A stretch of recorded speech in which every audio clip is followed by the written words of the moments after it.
चलिए बात करते हैं पूर्णांक संख्या यानी इंटेजर्स नंबर। दोस्तों इस वीडियो में हम चर्चा करेंगे कि पूर्णांक संख्या क्या होती है, पूर्णांक संख्या किसे कहते हैं और वो कौन सी संख्याएं हैं जो पूर्णांक संख्या के अंतर्गत आता है। दोस्तों मैं बता दूं, मैं हूं प्रवीण कुमार और आप देख रहे हैं study by Praveen YouTube channel और इस यूट्यूब चैनल में आपका बहुत बहुत स्वागत है। दोस्तों पूर्णांक संख्या को अच्छे तरीके से पढ़ने के लिए या समझने के लिए हमें दो संख्याओं की जानकारी रखना जरूरी है।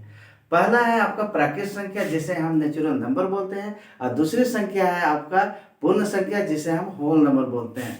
तो दोस्तों चलिए सबसे पहले हम यहाँ प्राकृत संख्या और पूर्ण संख्या को शॉर्ट तरीके से पढ़ने की कोशिश करेंगे ताकि हमें पूर्णांक संख्या को समझने में और भी आसानी होगी। तो चलिए देखते हैं। आइए, जैसा कि आप यहाँ देख रहे हैं दो पॉइंट है, यानी पहला पॉइंट है आपका प्राकृत संख्या यानी एक से लेके अनंत तक जो संख्या होती है उसे हम प्राकृत संख्या कहते हैं। क्लियर। चलिए दूसरा पॉइंट में हम देखते हैं पूर्ण संख्या यानी जीरो से लेके अनंत तक जो संख्या होती है उसे हम पूर्ण संख्या कहते हैं। यानी दोस्तों सिंपली हम यहाँ कह सकते हैं एक से लेके अनंत तक जो संख्या होती है उसे हम प्राकृत संख्या कहेंगे और जीरो से लेके अनंत तक जो संख्या होती है उसे हम पूर्ण संख्या कहेंगे। क्लियर है। चलिए दोस्तों थोड़ा सा यहाँ प्राकृत संख्या में ध्यान दीजिएगा। जैसे जैसे हम आगे बढ़ते जा रहे हैं संख्या बढ़ते जा रही है और ये अनंत तक चली जाती है। क्लियर है। चलिए लेकिन दोस्तों यहाँ जस्ट हम पीछे आते हैं, बैक आते हैं तो क्या है संख्या घटते जा रही है और लास्ट में हमें एक मिलता है और एक है सो सबसे छोटी प्राकृत संख्या है। क्लियर है। दोस्तों यहाँ पे अगर प्राकृत संख्या में ये पूछा जाए कि एक से छोटी संख्या क्या है तो यहाँ के माध्यम से यह कह पाना मुश्किल होगा कि एक से छोटी संख्या क्या है। क्लियर। चलिए उसी तरह पूर्ण संख्या में देख रहे हैं कि जैसे जैसे आगे बढ़ते जा रहे हैं तो संख्या बढ़ते जा रही है और ये अनंत तक चली जाती है, लेकिन जस्ट हम बैक आते हैं यानी पीछे आते हैं तो संख्या घटते जाती है और लास्ट में हमें यहाँ जीरो मिलता है और जीरो है सो क्या है सबसे छोटी पूर्ण संख्या। क्लियर।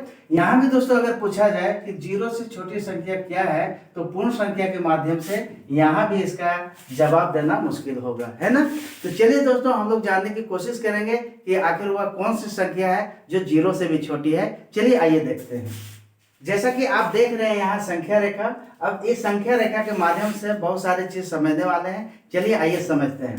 दोस्तों यहाँ देख रहे हैं आप जीरो है और जीरो के राइट साइड में अगर देखते हैं तो अगर हम एक से लेते हैं तो ये सभी संख्याएं प्राकृत संख्या हो गई और अगर जीरो से लेते हैं तो सभी संख्याएं पूर्ण संख्या हो गई। यानी यहाँ आपको प्राकृत संख्या भी देखने को मिल रहा है और पूर्ण संख्या भी देखने को मिल रहा है। क्लियर है। चलिए दोस्तों जीरो के राइट साइड में अगर हम आगे की ओर जाते हैं, राइट साइड तरफ जाते हैं तो ध्यान से देखिए संख्या क्या है बढ़ते जा रही है, लेकिन दोस्तों अगर बैक साइड आते हैं यानी पीछे की ओर आते हैं तो संख्या क्या हो रही है घटते जा रही है। यानी हम यहाँ कह सकते हैं कि तीन से छोटी संख्या क्या है तो तीन से छोटी संख्या दो है, दो से छोटी संख्या एक है और एक से छोटी संख्या क्या है जीरो है और ठीक जीरो के पीछे यानी जीरो से छोटी संख्या क्या है तो यहाँ इसके पीछे हमको एक पॉइंट मिल रहा है जिस पॉइंट पे -1 लिखा हुआ है। यानी दोस्तों हम यहाँ बोल सकते हैं कि जीरो से छोटी संख्या क्या है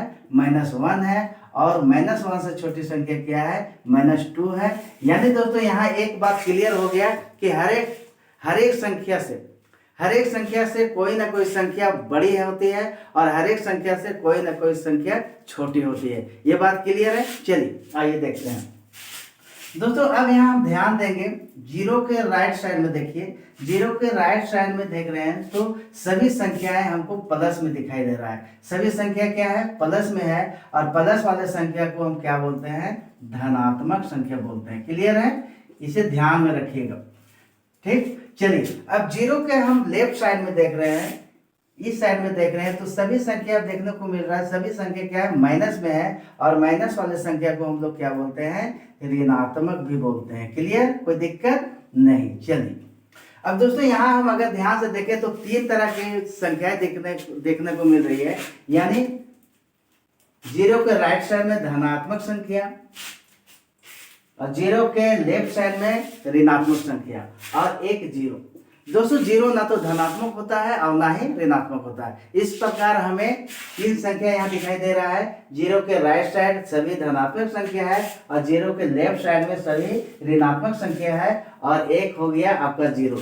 अब दोस्तों मैं जो बोलने जा रहा हूँ उसको ध्यान से समझिएगा, ध्यान से सुनिएगा।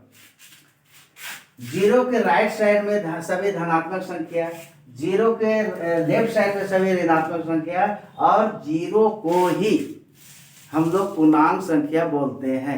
यानी पूर्णांक संख्या किसे कहते हैं? ये सभी धनात्मक संख्या, ये सभी ऋणात्मक संख्या और जीरो, ये जब सभी सम्मिलित रूप से आते हैं तो इसी संख्या को हम लोग पूर्णांक संख्या कहते हैं। क्लियर है? चलिए अब दोस्तों अगर आपसे एक क्वेश्चन कर दिया जाए कि ये दो क्या एक पूर्णांक संख्या है, तो दोस्तों इसका आंसर होगा कि हाँ दो एक पूर्णांक संख्या है, लेकिन दोस्तों इसे केवल पूर्णांक संख्या बोलना उचित नहीं होगा। हम इसे धनात्मक पूर्णांक बोल सकते हैं। क्या बोल सकते हैं? धनात्मक पूर्णांक। क्या होगा? धनात्मक पूर्णांक। उसी तरह दोस्तों अगर -5 है यानी -5 को अगर पूछा जाए कि क्या यह एक पूर्णांक संख्या है, तो इसका आंसर होगा हाँ 5 एक पूर्णांक संख्या है, लेकिन दोस्तों केवल पूर्णांक संख्या बोलना उचित नहीं होगा। हम इसे क्या बोलेंगे? यह -5 क्या है? एक ऋणात्मक पूर्णांक है। क्या है? -5 एक ऋणात्मक पूर्णांक है। क्लियर है दोस्तों? यहाँ पूर्णांक संख्या काफी हद तक क्लियर हो चुका है। तो चलिए थोड़ा सा हम इसके डिफिनेशन को देखते हैं, फिर वीडियो को अंत करेंगे। आइए देखते हैं दोस्तों। संख्या रेखा पर पूर्णांक संख्या को बहुत ही अच्छे तरीके से हम समझ चुके हैं। चलिए आइए इसके डिफिनेशन को पढ़ते हैं, है ना।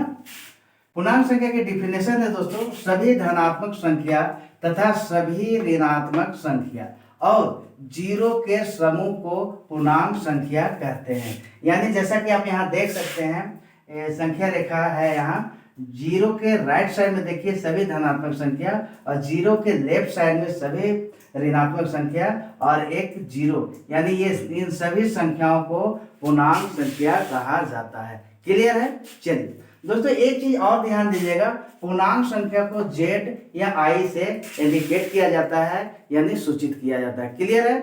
तो दोस्तों ये था आपका पूर्णांक संख्या। मुझे यकीन है दोस्तों इस वीडियो के माध्यम से पूर्णांक संख्या में आपका कंफ्यूजन कहीं नहीं रही होगी। अब वीडियो कैसी लगी ये कमेंट करके जरूर बताना दोस्तों, और अगर वीडियो अच्छी लगी होगी तो लाइक और सब्सक्राइब भी करना नहीं भूलिएगा। फिर किसी नए वीडियो के साथ मिलते हैं, तब तक के लिए आपसे इजाजत चाहते हैं। जय हिंद, जय भारत।